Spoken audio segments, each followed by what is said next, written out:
Good evening, everyone. Thank you for joining us this evening for Chicago Architecture Biennials in Dialogue series, which is graciously supported by Hindman Auctions. With each edition of the biennial, we are grateful to the work of all of our cultural partners to help foster an international dialogue on architecture in the city of Chicago. Our program this evening is presented in collaboration with our partner, Wayfinding, a creative collective which cultivates and produces interdisciplinary cross-sector projects and programs, building connections between people, the natural, and built environments. Please note that our program this evening is being recorded. We welcome you to ask any questions using the Q&A function throughout the program. And with that, I will hand it over to our moderators, Angie and Rebecca from Wayfinding. Enjoy the program. Thank you. Hi, everybody. Thank you so much for joining us tonight. My name is Angie Tilgis. I'm an artist, educator, and civic project manager who works at the intersection of culture, environment, learning, and public life. I have a long relationship to the city of Chicago, and I'm fortunate enough to be a fellow to the city of St. Paul working on the Mississippi River currently.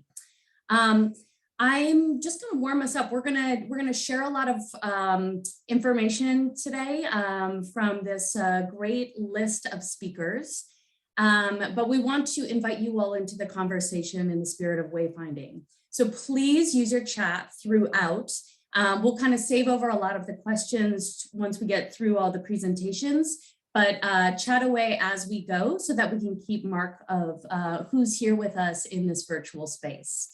And to test you all out, I'm going to ask you to maybe just hop into your chat and tell us what waters you are tuning in from. So whatever that means to you, go ahead and type in what waters you're tuning in from as I pull up a slideshow.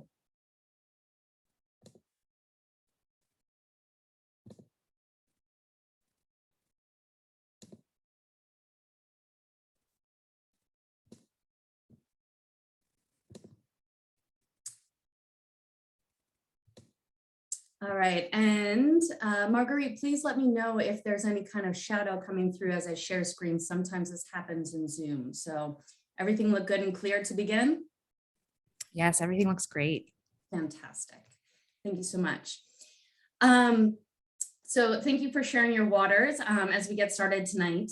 I also, as we begin tonight, every time we're talking about water and every time we're talking about place, we want to build the complexity of what that means. So as we kick off this conversation, I'm going to share with you a land and water acknowledgement. This one comes from the Center for Native Futures, which is an incredible collective of Indigenous artists working in Chicago. And theirs reads, Jagagonak, Potawatomi for Chicago, is called many names by the various Native nations who have called this city home. We acknowledge the US government's forced removal of the Potawatomi people, and we recognize those who found a way to continually remain here. We honor the solidarity of the Anishinaabeg people in this place, Potawatomi, Ojibwe, Ottawa, and Menominee, as well as the Ho-Chunk, Miami, and Peoria people, and many other nations who have maintained Jagagonak as an Indigenous place. So you can find out more about their work. We're going to, at the end of this, sort of drop in a citation of all kinds of resources and people's work that we're sharing throughout. So that's the Center for Native Futures. And there's also an incredible project called Who's Lakefront, which pulls together a lot of the research around Chicago waters and indigeneity. I also want to acknowledge you're going to see a lot of incredible graphics and images tonight. And the graphics, these stunning water cartographies, are by duo Zan Lillet and Carl John Sparman, who have created excellent work for us. And the photographs are coming care of Joel Masonette, local photographer and just wonderful human being. And also sharing thanks for the whole Chicago Architectural Biennial team for really supporting this program strand, especially the Learning and Engagement team, Tess Landon, Joan Roach, and our host tonight, Marguerite Winter, the Manager of Public Programs and Partnerships.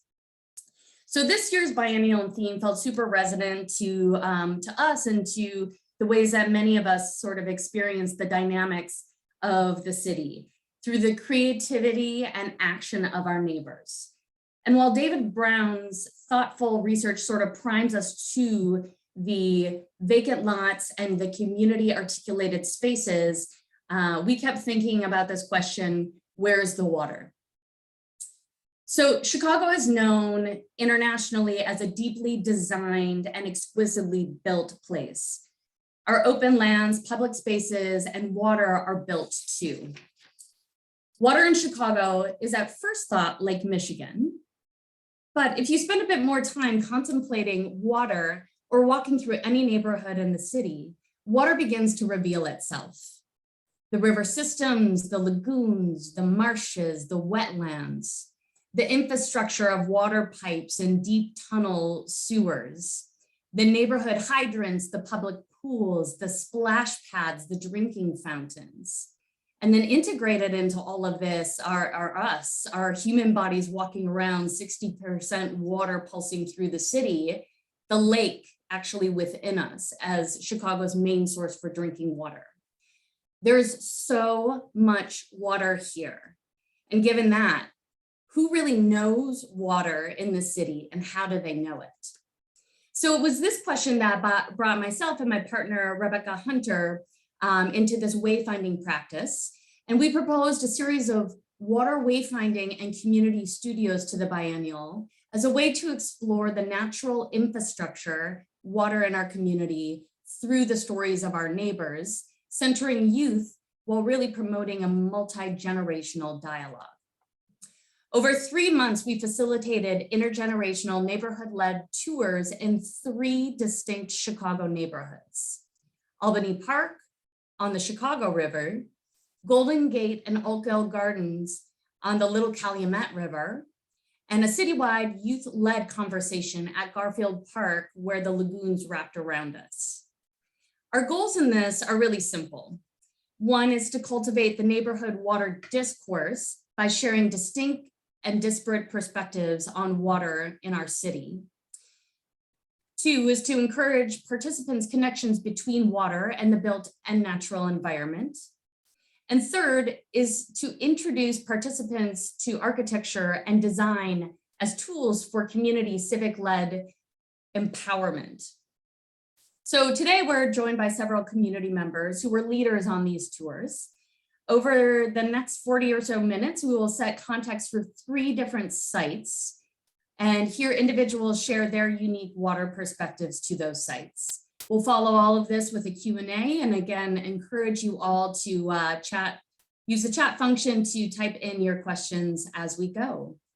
So I'm gonna ask my colleague Rebecca to turn on her camera and go ahead and get us started here. Thank you so much, Angie. I can't turn on my camera because it says your video stopped because the host has stopped it. So I'm wondering if somebody could help me out.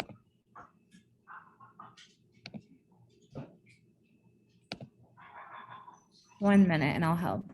Thank you so much. And in the meantime, drink in this beautiful visual that our designers put together of the Albany Park area where we did some wayfinding. And really this visual was about kind of bringing out where the water is and where the water infrastructure is as we went on a walking tour to hear from the expertise of the neighbors in that community and really get educated around what bodies of water we were talking about as we moved through the neighborhood. So as Angie and I began to organize with Chicago neighbors for a series of wayfinding tours and youth studios, the question central in our minds was, where is the water and why is this place relevant to the water?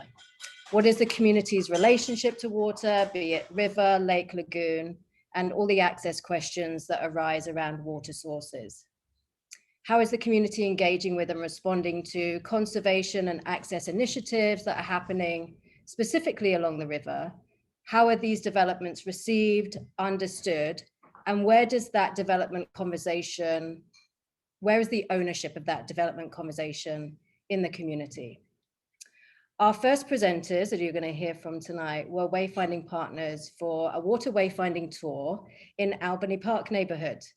We convened at the North Branch River in the fall to have a neighborly walk and conversation about relationships to this branch of the river as it continues to undergo a series of conservation developments.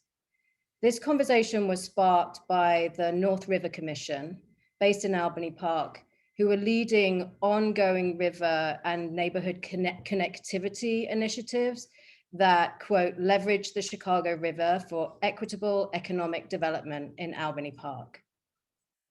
So as the North River Commission moves into the next phase of the project, Wayfinding offered an opportunity to explore new ways for the community to contribute to the process of development on the river and be central to the conversation. And for us, this is really a question about what might the civic process look like as it advances in this neighborhood. I'll hand over to the Albany Park Theatre Project to hear how the river is impacting the lifeways of young people in Albany Park and how they are sharing their stories through artistic expression. Over to you, Devika and Lucretia. Hi, my name is Devika Ranjan. My pronouns are she, her, hers. I'm resident director of Albany Park Theater Project in Albany Park, Chicago, where I've been for 2 years, which is, as I put in the chat and where I am right now, west of the confluence of the Chicago River, the North Branch and the North Channel. I was born on the west coast of India by the Bay of Bengal, and I was raised by the Merrimack River and the Atlantic Ocean. Lucrecia, do you want to introduce yourself? Yes, hi, I'm Lucrecia. I go by any pronouns, and I've been with APTP for about 4 to 5 years now. Yeah. And what's your, where do you come from water? Water. I guess the tales that my mom would always tell me about her life in Mexico, and she used to live like right next to a lake and would tell me about those stories there. Thank you. Lucrecia and I and a couple of other ensemble members of Albany Park Theater Project went on this expedition this spring, this summer, and this fall at the Chicago River where it meets Albany Park. And we called this lovingly the River Project. And for a couple days every month, we spent intensive but actually very relaxed time at the river, experiencing this part of the neighborhood that often we don't go to or we ignore on our way to other places. Over the course of our time together, over the seasons, over the meditations and the activities, we focused on presence at the river. We focused on creating relationships with the liveness of the river, the creatures around it, including human creatures, and the relationships that we could build with the plants, the water, the environment. We did this through deep observation, through childlike wonder, and through openness to the surroundings that we were in. Lucrecia, do you want to tell us more about the experience of River Project? I guess the experience for me was learning about the perspective that everyone has to water, and learning that water has been here forever and has so many stories that it holds, and that each one of our stories will always be different to water. And I guess we went canoeing, and like being inside the lake is very different than watching it from the outside. Being inside and fully surrounded by water, you're kind of more connected to it. You notice the things that you wouldn't notice outside. You notice the animals inside, and you notice the sounds that water makes and how it looks like in different lighting. Yep. Yeah, and especially after our online pandemic year, we used this opportunity to divest from the attention economy. We are very used to mindless Instagram scrolls and the pull of notifications. But at the river, we focused on presence, and we observed the wind, and we drew the landscape. And because we were looking deeply, a lot of these exercises coming from Angie's work throughout the rivers in this part of the world as well, looking deeply and seeing and focusing on facets of our environment and our community that we wouldn't have seen otherwise. For example, we wrote spells about the creatures that we saw to enchant each other into paying attention. There was a day that Lucrecia wore gloves and encouraged everybody on the team to spot and collect litter as we walked together along the riverbank. We created scavenger hunts to send each other on using all of our senses. So instead of scavenger hunts for objects, we were using, we were looking for things that we could smell or we could hear or we could touch. And within each workshop, because we are a devised theater company and we work with inspiration from our real lives, we created performances for each other and for the river inspired by what we observed around us. And by focusing on this process-based work rooted in nature, APTP and many theater companies and many organizations like our society focus so much on product-oriented work. And this was a really exciting project because we were only process-oriented. We took this collective journey in social and environmental presence. And we had the opportunity to share these experiences at the Wayfinding tour at Albany Park. And some of these photos that Rebecca and Angie are showing us are from that experience. We were really excited to participate in this because of the energy around sharing what we had learned with our community and learning from other people in our community about what the river meant to them. And this was a photo that we saw a couple slides ago. If Angie or Rebecca, you could flip back. We started off with a chalk poem exercise. So we invited everybody who was in attendance at the tour to write a very simple poem that we offered prompts for on the sidewalk of Lawrence, where Lawrence Avenue meets the river. And so this whole concrete space was suddenly filled with chalk poems about our relationship to the river.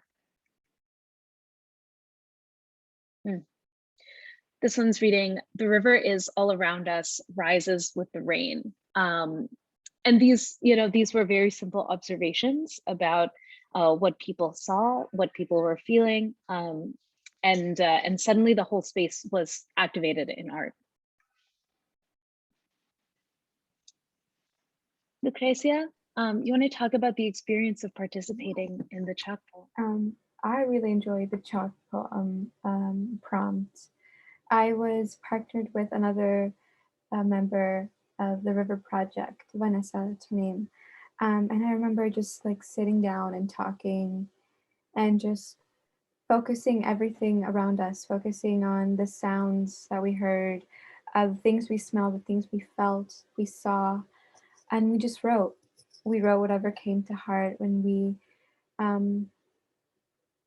it was just a nice experience to like focus on everything else instead of being so compacted into our little bubble. It was just nice to break that off and experience what was going around us. And then another thing that we did during the Wayfinding tour was meditation. And to me, that was like one of the most beautiful things we did. We went in a circle and we just like gathered up all of our energy and threw it into the river.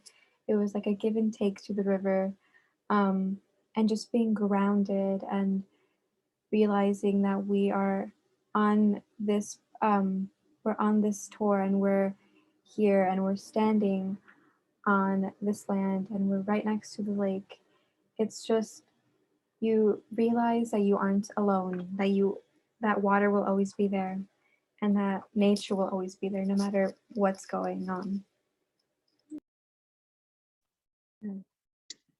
Thank you. Another highlight of the tour for us in the relationship between water, nature, and our community was the Global Gardens. If you have not been to Albany Park, you may not know that there is this gem called the Global Gardens, a refugee training farm in which agriculturalists who have resettled in the north side of Chicago have over 100 plots belonging to families, and they grow their own food, often the food from their homelands that they can't buy here. It's an incredibly successful program, really, really cool. And we had the opportunity to learn from the folks at Global Gardens, as well as part of the Wayfinding tour. I think it was especially special because the Global Gardens is opposite to the Chicago River, right next to it. And of course, there's a really tenuous relationship between water as a public resource and for a community garden like Global Gardens.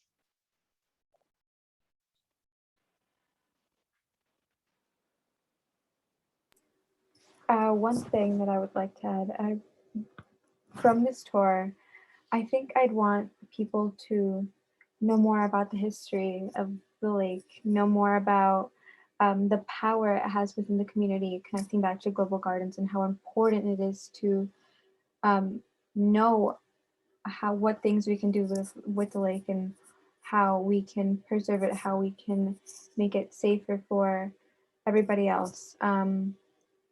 And again, going back to history, I think it's very important to know that the lake was here before we were. The lake will always be here after we are. And just learning and telling other people the history is very important because we have to know where it starts and how it is now. Beautiful. Thank you so much, Viveka and Lucretia, for sharing that. And again, feel free to type in questions that you have and we'll hold those over till the end of presentations. But if there's something that you want to get out there, go ahead and put it in the chat. So let's jump into another watery spot in Chicago. Here we are at the Little Calumet River. There's so much activity going on down at the Little Calumet. So conservation, historical site designations, infrastructure, development, river recreation, and you name it. And the neighbors in particular of Golden Gate and Altgeld Garden, as well as the greater Calumet area, they have a long history of river relationship and grassroots environmental activism. They're invested in what happens next at this river spot. So rather than hearing from stakeholder organizations about their notions of river access and activity, we, as a wayfinding practice, asked a handful of neighbors to tell us what is already happening and how. So like Albany Park, this is another ongoing communal practice of defining our neighborhood water. And I'll just show you a few images from that tour.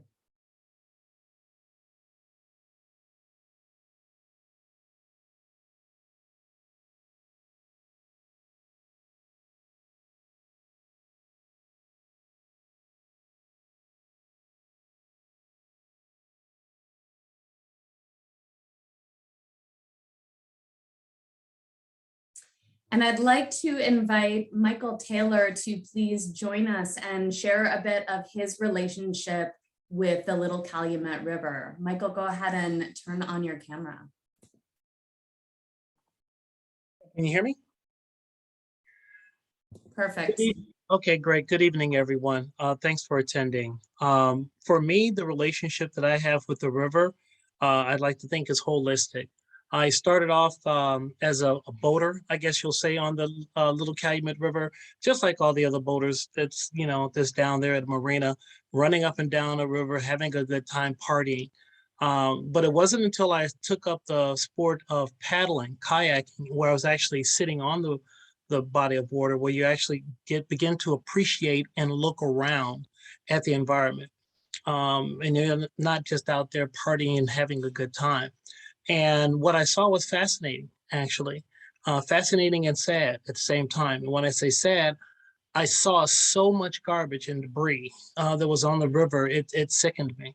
And then I went to a couple of the community events at the time, Calumet Heritage meeting actually, and brought up the idea with the city of Blue Island about organizing a river cleanup.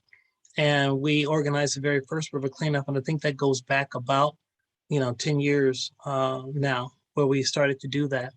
And so I've been on a mission to not only, deal with cleaning up the river, but also raising awareness as to the fact that it is a river itself in the community, and trying to get as many people on the water as possible and enjoying the sport of paddling, either in a canoe or a kayak.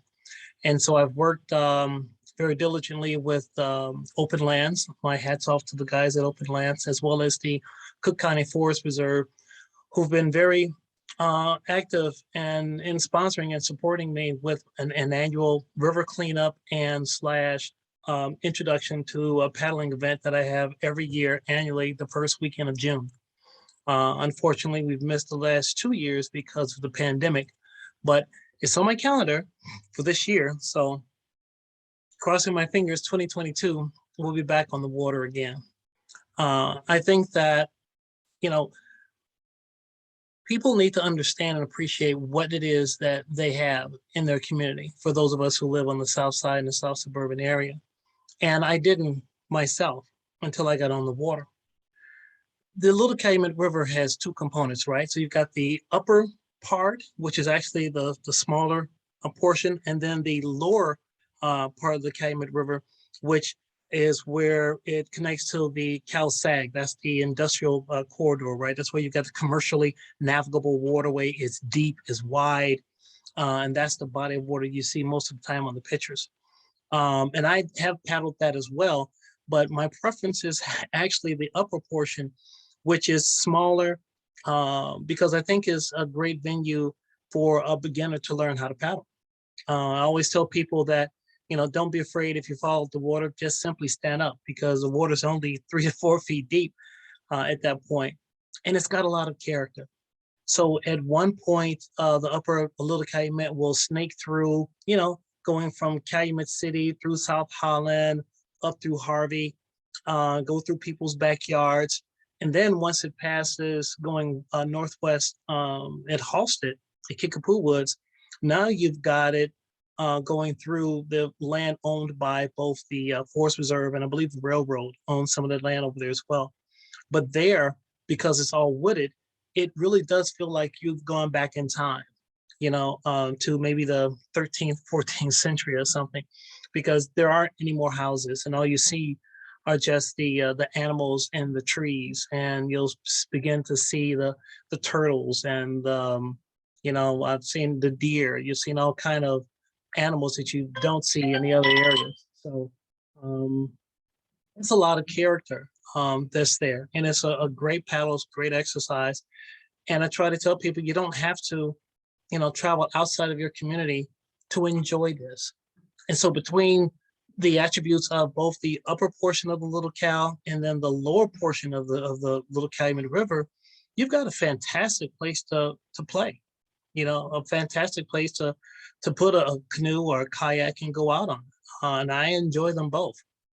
So I'm out preaching the gospel, I guess you could say, trying to get more and more people on the water. And that's one of the things that I'm trying my best to do, which is one of the reasons why I went to get my ACA certification as a kayaking instructor. Just a beginning, and level instructor, because I want to be able to introduce paddling to people in the community, because I'm really passionate about how I think people can respond to it and the benefit that it offers.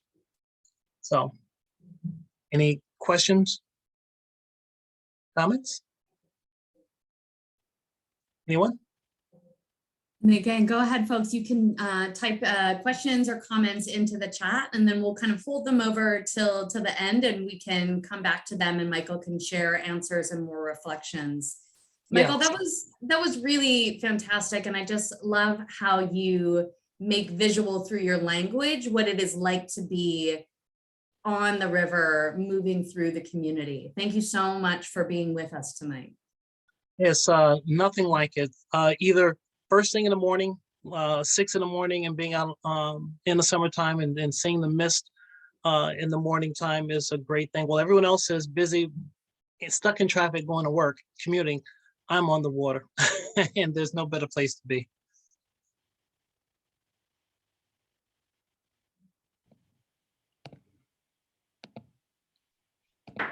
Michael, thank you so much for sharing your work with us. There are some questions relevant to you and your work, and we'll get to them at the end after we've heard from these last two presenters. Sound good? Great. Awesome. Thank you again. So moving on, for our third event that we produced over the fall, this one was really interesting. This one really took the form of a youth studio. So we connected with a bunch of youth activists who are doing water-related work in different neighborhoods in Chicago, and really just kind of facilitated a conversation together, hosted at Garfield Park, where we shared our work, shared resources, got creative together, got curious together, and really kind of began to form connections between young people and have an intergenerational conversation about general questions and activity and access and activism around water-related issues. So for our third youth studio, we partnered with UIC's Freshwater Lab to have a youth-centric conversation that broadly encompassed what it means to live and exist in a river and lake city. We gathered a group largely comprised of young activists and artists whose work is focused on different forms of water activism, and we're joined by water-curious people of all ages, including stakeholders at Garfield Park Advisory Committee, amazing hosts to the conversation, to have an intergenerational studio, sharing stories, getting creative, and informing each other. Freshwater Lab is an organizing hub happening in the humanities department at UIC, whose work exists within and outside of the walls of academia. Students are engaging in questions and actions relating to water and community health, humanist perspectives, access, urban farming, Indigenous rights, where water and cultural practice is central to these inquiries. We're going to hear from a student of UIC, an amazing young person, Nia Cunningham, who's engaged in Freshwater Lab and is also heavily engaged with Heritage Gardens at UIC. So Nia, I'm going to hand over to you in a second for you to share with us the work that you've been doing. And then after that, we're going to hear from Joanne Soyoung-Dill, representing the Metropolitan Water Reclamation District of Greater Chicago, to learn a bit about how a river and lake city is actually engineered, what's the infrastructure, and how clean is it really? Over to you, Nia. Hello. Yeah, hi. So my name is Nia Cunningham. I'm a sophomore at UIC right now, and I'm majoring, well, I actually just switched my major to general women's studies, and I'm minoring in public health and urban studies. And I'm currently in the Freshwater Lab. Well, we just finished for the semester, but I'm also enrolled in the second part of the class. And I also work at the Heritage Garden. So I'll talk a little bit about the Freshwater Lab, and well, I can talk about the Heritage Garden first. And yeah, so I work at the Heritage Garden UIC, and it's an internship, and we have like 7 satellite gardens on campus. We do a lot of work within just like the student body on campus. We like just heighten the awareness of environmental justice, and just like we plant culturally significant plants like within our gardens specifically, just to heighten the awareness of different cultures within our campus, because UIC is like home to a lot of different ethnicities and cultures, and like that's one of the main reasons why just the heritage garden is very important throughout the like student body. And yeah, but for the Freshwater Lab, I work within my final project, which I actually just finished, which is based on just connecting, furthering people's connections with the environment and building more understanding within just like environmental justice campaigns, like Line 3 and like a lot of just trying to build awareness around environmental like campaigns and sorry, I'm a little nervous, but yeah. And for my project for the Freshwater Lab, I focused it within my family members and the people closest to me. So I just I conducted interviews around the people closest to me, and I have a long like list of questions, and I just asked about people's connections to the water, whether or not they have connections to the water, and just trying to like start thought-provoking conversations around, you know, like what, like just trying to have people care more about the environment. And yeah, like, so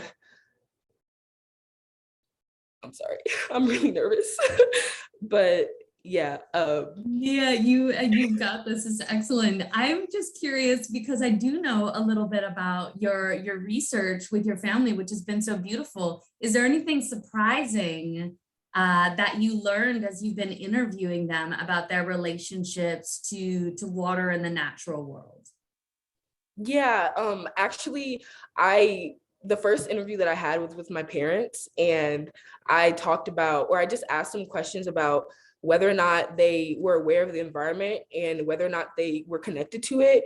And a lot of what my parents said was just that they started like thinking about their connection to the environment as soon as they had kids, and they were really more aware about what, like how the environment affected them as soon as they were worried about how their kids like future was going to hold up in the world. So they were really concerned about the future of us, and they were like, oh, like, you know, like we have to also pay attention to what we put in their environment, and also like the environment but that like we live in. So they were really keen on just making sure we had like a 360 world view of like the world. And like that's something they really said. And then my mom specifically, she grew up in the foster system, and she was adopted as a young kid, and so her connection with the environment was very like loose. She wasn't really around a lot of places where she had like accessibility to get to the water, or to like just like shared spaces in the environment where like people could interact with freely. And I know something she shared with me was that when she was younger, a lot of the times, like the connection to her resources were just knowing that like they were always of like necessity, and that it's important to understand the connection to you have to like resources that aren't necessarily like sustainable. Because like she never knew when she was going to get her next like meal or stuff like that. So it was just really like important to her to know like about like her resources and her food, where she's going to get like the freshest food, and like accessibility, things like that. And I know a lot of the times, or when I talk to my friends, another group of people I talk to are my friends, and a lot of the issues were brought up. We talked about hustle culture and how just like we can't have a connection to the environment that we want to, because it's so we're so busy with life, and how like the built environment around us isn't really built for us to connect with the environment around us, especially like the water. And because of all of the like things in place that are keeping us out of those shared spaces. And yeah, we talked about a lot about just like issues of race, and that are connected with like just in different injustices that are connected with your different connections with the water, and different connections with like the environment that show, just like when you're having conversations about your connections with the environment and like why necessarily you can't have such a strong connection with the environment because of certain things that are in the way of that. So yeah, I know that was a lot, but it's a lot, but it's so good. And I'll just say, you know, as people type in any questions that you might have for Nia and her practice, what a gift it is to have your really personalized research happening, that this one-to-one conversation style of research that you have been engaging with is really moving people's hearts and minds, and that's super exciting to see. So thank you so much for bringing it and sharing it with us tonight. And welcome Joanne to hop on here and share a little bit of her citywide perspective. Hi, well, first of all, Nia, thank you for sharing your thoughts. One of the first questions that came up in the chat was, are young people learning and do they care about the environment? And I think absolutely, I want to answer. And I think that young people, students, especially like, you know, I'm a big fan of the Freshwater Lab. So to see students really take an interest in on these water wayfinding tours, thank you guys for hosting them. We did meet a lot of youth come out. So it was awesome. There was great learning from the neighbors and great chatting as we were going to these different spots in the communities. My perspective, and I'm really honored that I was invited to be a part of this, is from the Metropolitan Water Reclamation District perspective. So we are actually an agency that is responsible for protecting the water environment. So I am with you. I am an environmentalist first and foremost, and in my professional, you know, sort of job, I'm chief of staff for Commissioner Marcelino Garcia at the Water Rec. So really, we are responsible for treating the wastewater and addressing stormwater and flooding issues in the region. So it's a big government, it's a big entity, and a lot of the times it's overlooked because you sort of see it as a resource that just, you don't even think about it. But, you know, when you think about water and water usage, anything that goes down your toilets, your drains, your sinks, it comes to to us really to protect it and to remove the pollutants so that we have clean and healthy waterways. So I do want to say, you know, waterways are getting cleaner and cleaner. And as a government agency, we serve about 10 million people throughout Cook County. And, you know, just to bring an interesting perspective, it was really neat to be able to talk about what our infrastructure looks like in this area. People have said Chicago is so manufactured and engineered. And one of our biggest public works projects is this tunnel and reservoir project, where really it's responsible for cleaning up the water quality and capturing all that excess water. You know, I think a lot of residents and people struggle with flooding, and that's been one of the biggest sort of infrastructure projects. So underneath where you live, you may not know this, but there are miles and miles of tunnels that are capturing all the excess water. Some of those tunnels are they're about 110 miles long and about 300 feet underground. So there's a really complicated infrastructure underneath us where we live. But also at the same time, we may be doing all this work, but we want to be a good neighbor. And so it was really cool to be part of 2 out of the 3 tours. Little Calumet, we have a water rec plant right there. And at the Albany Park tour, we have a pumping station. So, you know, we are definitely a part of the neighborhood. And I just wanted to, it was nice to be there as a resource. So if there's any questions about sort of like what we do, I can share links because we've done a lot of resource. We have a lot of publications. And in fact, we have like virtual tours for people to get a sense to learn about what we do here at MWRD. So thank you. Joanne, thank you so much. I'm going to say, yeah, drop those into the chat. There are incredible learning tools there. And the online tour is kind of great. If you don't know about the deep tunnel system, it's a really great way to learn.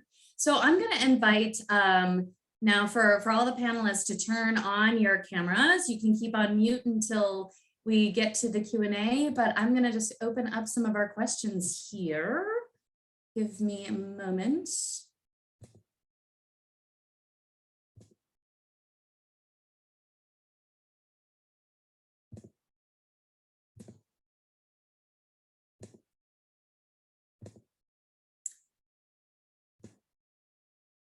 Oh man, so many good things happening in here. I'm just reading through where we've got people coming in from Cape Cod and Lake Michigan. And let's see where our first questions are coming in.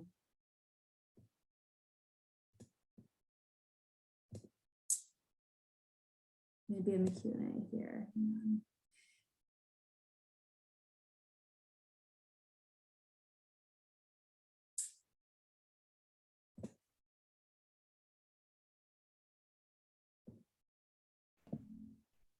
Sorry, guys, just moving through some of these questions. I'll just go backwards here because it's a little bit easier, guys, for my scroll through. Has the mayor been involved in visiting? No, not to date. You know, to be honest, these wayfinding tours, these are a few drips and drops of people of our incredible Chicago water community. But we start with wayfinding practice in and of the neighborhood. So the tours were all led and sort of voiced by folks from the community and really about being in dialogue in a neighborly conversation. So there's lots of spaces for that kind of political conversation to happen. And some of these conversations will kind of echo out in that way, but you know, we start at the neighborhood level first and foremost. Okay, so it says, Nia, you explore all waterways in Chicago. Which spot inspires forest bathing or maybe water bathing? Where could we go to like water bathe instead of forest bathing? And forest bathing, for you don't know, it's just like really getting out and getting present with nature. So Nia, do you want to address that? My favorite place to go is, well, there are like several spots like along Lake Michigan where there are just like walking paths. I don't know exactly where it is, but it's like closer to Hyde Park, and there's a specific rock that I go to like every time to just like be with the water, and it's a really good spot to hear like the crashing of like the waves, like, and just to like meditate and just like do whatever you want there. So if you, and there are like spots by like where the rocks where you can actually like get down into the water safely as well. So I would say over there. So like in the Hyde Park area, yeah, that's like where water bathing, I guess I would water bathe. That's Promontory Point, I believe you're speaking of, right? Promontory Point? Not too far that way, a little before. There's like, I'm not too good with like streets, but I think it's right next to that. It's like by like the Regent's, I think it's called like the Regent's Park Apartments, but I think it's right next to Promontory Point, but it's like just a little bit more north. This is good. Anyone else want to throw in their favorite water bathing locations? Ooh, I am lucky enough to live in Humboldt Park neighborhood, so we get the amazing lagoon to swim in all summer long in the park. It's incredible.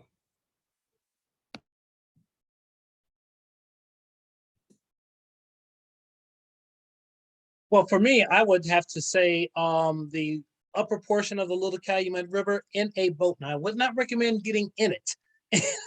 Okay, thank God for Joanne and the Water Reclamation District and the fantastic job they're doing now since they've dug that big quarry, and they're really taking the sewage there. So we don't have as many releases in the river as we used to, say, some 10 years ago. So I have noticed a big difference there. But I mean, I have swum in the river, but not anymore. Now, I'm not trying to swim in it on purpose, but it's okay if you fall out the boat, get back in, and just keep your mouth closed. But yeah, when you're sitting in a kayak and you're on the river, you're looking up at nature, it's no better place to be. Great. So there were some questions around Global Garden which is the refugee training farm and garden that Devika spoke about. Lots of different refugee communities coming in there. So I will drop in the chat in just a moment a bunch of links that you can grab, and Global Garden will be a part of that, so you can dig into their work a bit. And there was another question there. which I just love the irony, right? So do they water the gardens with the river water? No, or indirectly.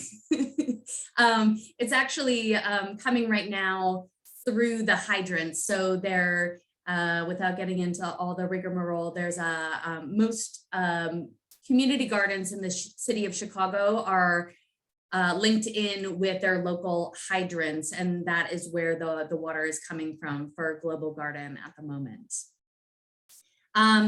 There's a question here, and maybe, you know, Joanne, you saw a few of the tours, so maybe you can speak about this. Is there any, having explored this work in similar questions across 3 distinct communities, you know, what does that add? What do we begin to see or learn? And so maybe from your perspective, from having been at a few of the tours, do you want to just chime in here? Yeah, well, you know, a lot of good questions were raised, and it's sort of like along the water, it is prime for discussing how to equitably distribute resources, because it is addressing a lot of social and economic and environmental issues. And I think one of the big things is sort of access to open space, like what do we do with certain parcels? And it was cool to hear some takes on interesting leases, you know, like designating some areas for pollinator gardens or native prairie. But just sort of like forward thinking, how does the land become valuable or useful to the community? And like, what are some access points? And, you know, like, and it was cool to hear the neighbors talk to each other about what would be good for them, and not just hearing from others saying, here's what we think is good for you. Because I do hear a lot about open space, green infrastructure, parks, and making sure that there's enough of those distributed all over the city, you know. And I think that's kind of the same issue with developments like Lincoln Yards. You know, even if they designate open space, how many people are able to enjoy it, you know, if it's set on private property? Thanks, Joanne. Rebecca, anything that you would add from your perspective, having participated in all 3 tours? Yeah, I think that, you know, one of the amazing things that came out of it was witnessing intergenerational conversation, where literally, you know, older activists are passing the mantle onto young people and saying, we've taken it this far, and now we stand behind you and your vision and your activism, and want to support you in your efforts. And just literally watching that happen was incredible, because the kind of the intersectional aspects of activism that's happening around water, community health, access, questions of development, where community sits in the conversation of development and urban planning as it relates to the water and the river and relationships to water, are front of mind to young people, and super smart and super innovative around thinking about ways to live and own those conversations and be central to them. That was really beautiful. Slowing down and being with a creative practice that asked us to kind of really sit and look and think differently about water and our relationship to the waterways in Chicago was really beautiful. And hearing from all the different perspectives, from being on the water paddling, to being at the side of the river and remembering childhood, to hearing about infrastructure, to looking into great big tunnels and wondering what they were there for and how was that helping the water, hearing about how clean and not clean some of the waterways are and what the ambition is around it. Those are the big takeaways for me, Angie. Great, thank you so much. So you'll see here, we're near the end of our time. You'll see here that I've dropped several links into the chat.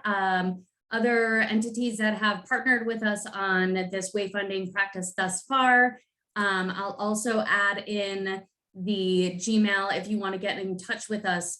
I think one of the big things that we saw in each and every neighborhood and each conversation was, let's do more of this. Let's do this again. What will come next? And so the interest is really there, not if you sort of agree, participants, panelists. There was a real interest to keep this conversation and practice going. And so that will continue on in each of the neighborhoods, whether or not, you know, we're in fact leading it or that it's coming directly from the community. So we're very excited about that. what I am going to suggest, maybe just to wrap us up, Devika, maybe I could put you and Lucretia on the spot, just to close out in the same way that we came in. I wonder if you would give us the prompt, the I am from prompt, and people before they sign off today could perhaps leave that in the chat, and we can hold that archive with us as we go on and about the rest of our evenings. Sure, so I can explain how it works, and then Lucrecia, will you give some examples?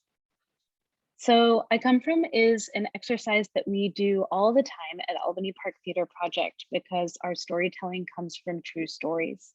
And it's very simple. You start with the phrase, I come from blank, and then you fill in the blank with something true about yourself. This can be as literal or as metaphoric, as poetic as you want it to be. So for me, we'll give it the theme of water. So what is the water that you come from? One example for me is I come from pots of water on the stove over boiling, waiting to be made into chai or rice. Lucrecia?